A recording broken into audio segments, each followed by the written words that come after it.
Graham should encourage this mental craving and tell him, "If you expect to go before the public in any capacity, I think it the best thing you can do." Lincoln said that if he had a grammar he would begin at once.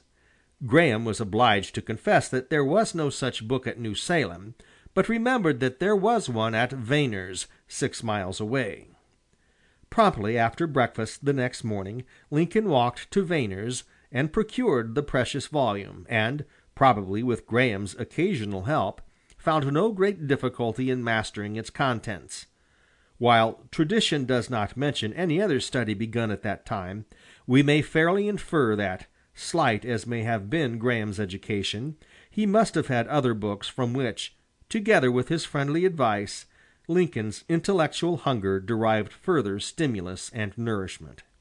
In his duties at the store and his work at the mill, in his study of Kirkham's grammar and educational conversations with Mentor Graham, in the somewhat rude but frank and hearty companionship of the citizens of New Salem and the exuberant boys of Clary's Grove, Lincoln's life, for the second half of the year 1831, appears not to have been eventful, but was doubtless more comfortable and as interesting as had been his flatboat building and New Orleans voyage during the first half. He was busy in useful labor, and, though he had few chances to pick up scraps of schooling, was beginning to read deeply in that book of human nature, the profound knowledge of which rendered him such immense service in after years. The restlessness and ambition of the village of New Salem was many times multiplied in the restlessness and ambition of Springfield, 15 or 20 miles away, which, located approximately near the geographical center of Illinois, was already beginning to crave, if not yet to feel, its future destiny as the capital of the state. In November of the same year that aspiring town produced the first number of its weekly newspaper, the Sangamo Journal, and in its columns we begin to find recorded historical data. Situated in a region of alternating spaces of prairie and forest, of attractive natural scenery and rich soil, it was nevertheless at a great disadvantage in the means of commercial transportation. Lying 60 miles from Beardstown, the nearest landing on the Illinois River, the peculiarities of soil, climate, and primitive roads rendered travel and land carriage extremely difficult, often entirely impossible, for nearly half of every year.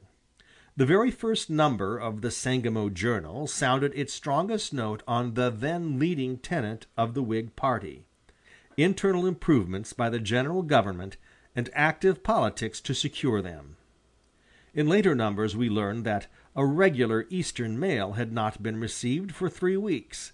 The tide of immigration which was pouring into Illinois is illustrated in a tabular statement on the commerce of the Illinois River, showing that the steamboat arrivals at Beardstown had risen from 1 each in the years 1828 and 1829, and only 4 in 1830, to 32 during the year 1831.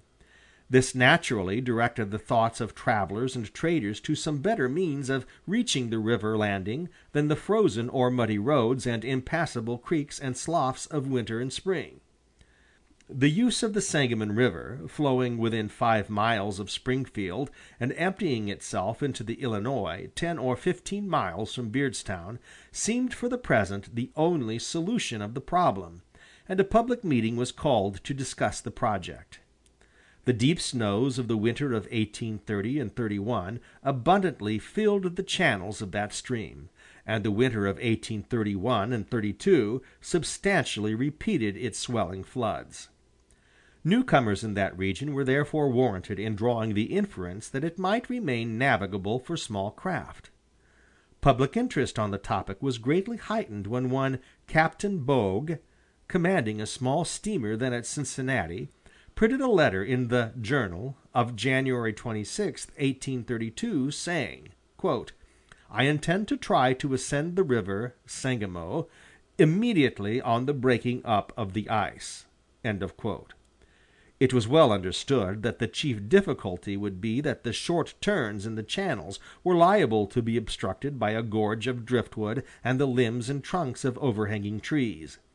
To provide for this, Captain Bogue's letter added, quote, "I should be met at the mouth of the river by 10 or 12 men, having axes with long handles, under the direction of some experienced man. I shall deliver freight from St. Louis at the landing on the Sangamo River opposite the town of Springfield for 37½ cents per 100 pounds." End of quote. The Journal of February 16 contained an advertisement that the "splendid upper cabin steamer Talisman" would leave for Springfield, and the paper of March 1 announced her arrival at St. Louis on the 22nd of February with a full cargo. In due time the citizen committee appointed by the public meeting met the Talisman at the mouth of the Sangamon, and the Journal of March 29 announced with great flourish that the steamboat Talisman, of 150 tons burden, arrived at the Portland landing opposite this town on Saturday last.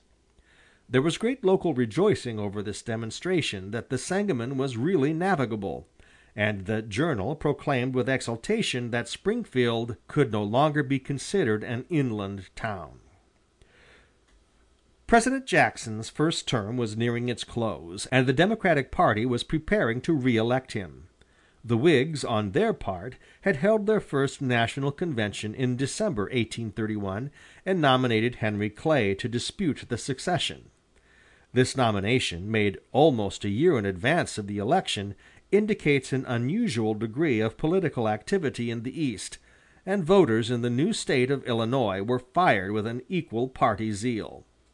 During the months of January and February 1832, no less than 6 citizens of Sangamon County announced themselves in the Sangamo Journal as candidates for the state legislature, the election for which was not to occur until August, and the Journal of March 15 printed a long letter addressed to the people of Sangamon County, under date of the 9th, signed A. Lincoln, and beginning, quote, "Fellow citizens, having become a candidate for the honorable office of one of your representatives in the next General Assembly of this state, in accordance with an established custom and the principles of true republicanism, it becomes my duty to make known to you, the people whom I propose to represent, my sentiments with regard to local affairs."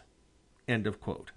He then takes up and discusses in an eminently methodical and practical way the absorbing topic of the moment, the Whig doctrine of internal improvements and its local application, the improvement of the Sangamon River.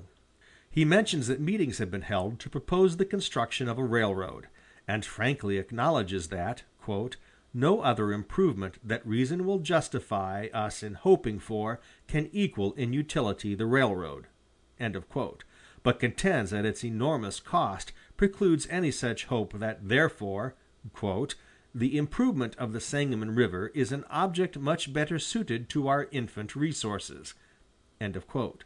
Relating his experience in building and navigating his flatboat, and his observation of the stage of the water since then, he draws the very plausible conclusion that by straightening its channel and clearing away its driftwood, the stream can be made navigable, quote, "to vessels of from 25 to 30 tons burden for at least 1/2 of all common years, and to vessels of much greater burden a part of the time." End of quote. His letter very modestly touches a few other points of needed legislation: a law against usury, laws to promote education, and amendments to estray and road laws. The main interest for us, however, is in the frank avowal of his personal ambition. Quote, "Every man is said to have his peculiar ambition. Whether it be true or not, I can say, for one, that I have no other so great as that of being truly esteemed of my fellow men by rendering myself worthy of their esteem. How far I shall succeed in gratifying this ambition is yet to be developed. I am young, and unknown to many of you. I was born, and have ever remained, in the most humble walks of life. I have no wealthy or popular relations or friends to recommend me. My case is thrown exclusively upon the independent voters of the country, and if elected they will have conferred a favor upon me for which I shall be unremitting in my labors to compensate. But if the good people in their wisdom shall see fit to keep me in the background, I have been too familiar